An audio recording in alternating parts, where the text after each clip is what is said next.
à toutes et à tous dans ce nouvel épisode de Quelques théories, une nouvelle vidéo qui aujourd'hui concernera un dessin animé que l'on connaît tous et qui, si vous êtes de ma génération, a bercé votre enfance, j'ai nommé Bob l'éponge. Commençons tout de suite avec la première théorie.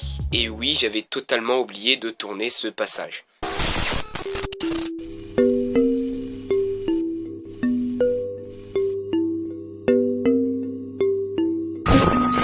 En juillet 1946, l'armée américaine a effectué une série de tests d'armes atomiques sur un site d'essai appelé Bikini Atoll et se trouvant en mer. Non conscients du danger de contamination d'une arme atomique, plusieurs hommes travaillant sur le projet furent irradiés et le chef des opérations demanda même l'arrêt définitif des tests de Bikini Atoll. Et si la série Bob l'éponge se passait en fait sous Bikini Atoll? Je m'explique. La ville dans laquelle se passe Bob l'éponge se nomme Bikini Bottom, et Bottom veut littéralement dire en dessous de Bikini Atoll. Bikini Bottom se trouve en mer, et Bikini Atoll c'était un site de test qui était en mer lui aussi. Ainsi, les tests d'armes atomiques auraient progressivement irradié la faune aquatique locale, qui se serait au fur et à mesure du temps transformés en êtres doués de conscience, de parole, d'intelligence et qui ont même été capables de former une civilisation. D'ailleurs, dans la série, Bob et Patrick s'éloigneront de Bikini Bottom et on peut remarquer que plus ils s'éloignent, moins les animaux ont des comportements humains. Les animaux de Bikini Bottom ont des comportements humains, ils sont anthropomorphes. Mais plus Patrick et Bob s'éloignent de Bikini Bottom, plus la faune a un comportement d'animal sauvage. Ils ne parleront plus, ne feront plus que pousser des grognements. Ils n'auront pas construit de civilisation. Bref, comme si les essais auraient eu un rayon de contamination dont le centre était justement la ville de Bikini Bottom. Ainsi, Bikini Bottom, tous les habitants de Bikini Bottom seraient des mutants. Personnellement, j'adore cette théorie et je vous propose de passer à la suivante.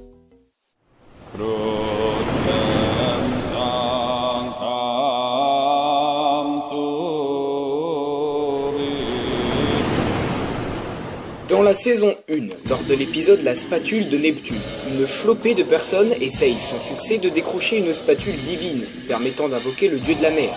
Petite digression, la spatule de Neptune est comparable à Excalibur ou encore Mjolnir, c'est-à-dire que seule une personne à l'âme pure, au sang royal ou divin, peut réussir à posséder cet artefact. En l'occurrence, dans la série, le seul qui réussit à retirer la spatule de son socle, c'est notre ami Bob l'éponge carré. Par la suite, Bob combattra contre Neptune, le dieu des océans, et remportera ce combat. Pour le féliciter, le dieu de la mer le transformera en dieu grec en lui offrant des pouvoirs divins, mais finalement Bob se retrouvera sans pouvoir après qu'il ait refusé d'accompagner Neptune dans l'Atlantide. Mais selon cette théorie, Bob aurait gardé ses pouvoirs et les aurait en fait toujours eus. Rappelons tout de même que Bob n'avait pas encore été changé en dieu lorsqu'il a soulevé la spatule de Neptune. Encore un indice qui peut nous faire penser que Bob est de sang divin et que Neptune n'a pas donné ses pouvoirs à Bob, mais a juste activé ses capacités de dieu. Encore dans l'épisode La spatule de Neptune, le dieu de la mer ressuscitera Patrick. Et faire revivre des gens, c'est un pouvoir que Bob a et que Bob utilise tout au long de la série. En plus de ressusciter les morts, Bob a même réussi à créer la vie à partir de rien, à 2 reprises plus précisément. Preuve de son origine démiurge et de son omnipotence. Et tiens, parlons-en de son omnipotence. Il est très étonnant que Bob soit le seul personnage de la série à posséder une ribambelle de pouvoirs pétés, plus extravagants les uns que les autres. On peut noter la capacité de transmettre du savoir ou un talent à quelqu'un. Par exemple, dans la série, Bob transformera des gens qui n'y connaissent rien à la musique en véritables virtuoses et musiciens. Mais on peut aussi noter la capacité de Bob à communiquer à travers les rêves, mais aussi son immortalité. J'ai même une hypothèse personnelle, c'est que Bikini Bottom serait un purgatoire, ce qui expliquerait la présence de fantômes dans la série. Ainsi, Bob serait inconsciemment le dieu ultime, omnipotent, omniscient, omniprésent de l'univers de Bob l'éponge. Après tout, il est le personnage principal d'une série qui porte son nom. L'univers de Bob l'éponge aurait alors son propre panthéon de dieux, comme Neptune, et à la tête de ce panthéon, il y aurait Bob. L'Atlantide représenterait le paradis ou l'Olympe, un monde divin où la paix règne en maître.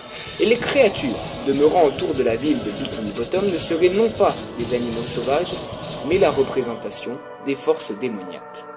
Personnellement, cette théorie est ma théorie préférée sur l'univers de Bob l'éponge. Je sais pas vous, peut-être que vous l'aimez bien, peut-être que vous ne l'aimez pas, mais personnellement je crois en cette théorie, c'est ma théorie préférée sur Bob l'éponge. Et passons à l'hypothèse suivante.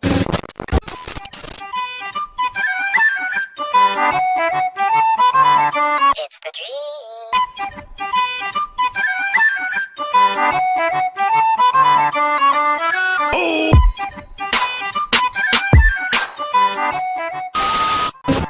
Selon cette théorie, les 7 personnages principaux de la série représenteraient les 7 péchés capitaux. Patrick ne fait rien de ses journées et à part jouer avec Bob, il reste tout le temps sous la pierre qui lui sert de maison. Il serait donc la paresse. Carlos déteste tout le monde, déteste sa vie et passe souvent ses nerfs sur Bob et Patrick. Il serait donc la colère. Gary pense tout le temps à manger et Bob le nourrit constamment et même excessivement. Il serait donc la gourmandise. Sandy fait remarquer quasiment à chaque épisode qu'elle vient du Texas et elle en est très fière et même trop fière, donc l'orgueil. La quête principale de Plankton est de s'emparer de la recette du pâté de crabe, puisque jaloux du succès de son rival Monsieur Krabs. Il dira même dans un épisode qu'il n'a jamais eu un seul client dans sa boutique. Il est donc l'envie. L'avarice serait Monsieur Krabs, dont le but même de son existence est de gagner de l'argent, qui est prêt à tout pour se faire du fric, même à se salir les mains. Quant à la luxure, ce serait Bob. Il y a quelques années, une polémique autour de l'hypothétique homosexualité de Bob a éclaté. Bob a une relation très fusionnelle avec son meilleur ami Patrick et une sexualité exacerbée. En plus, en anglais, luxure se dit lust. Mais le mot lust a un double sens. Il veut tout d'abord dire luxure, mais il veut aussi dire joie de vivre. Et Bob est la représentation même de la joie de vivre. Donc est-ce que les personnages de Bob l'éponge représentent les 7 péchés capitaux? À méditer.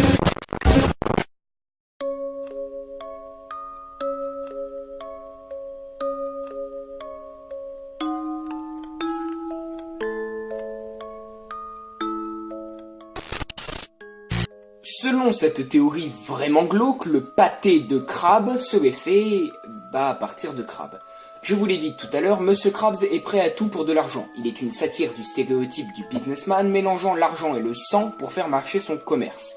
Premièrement, le restaurant Le Crabe Croustillant ressemble étrangement à un piège à crabes. Et comme si ça ne suffisait pas, les crabes enfermés dans ces pièges, sous l'effet du stress, peuvent pratiquer des actes de cannibalisme.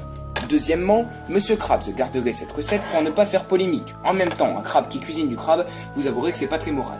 Troisièmement, on ne voit quasiment aucun crabe dans la série, mis à part Monsieur Krabs bien sûr. Le commerce autour du pâté de crabe aurait causé l'extinction de cette espèce. Quatrièmement, Monsieur Krabs ne mange pas de pâté de crabe. Sûrement ne veut-il pas manger ses congénères. Et puis, juste le nom. Le pâté de crabe veut littéralement dire que le pâté est fait à partir de crabe. Après, les scénaristes ont déclaré que le pâté de crabe était une sorte de steak vegan. Mais pour moi, il n'en est rien.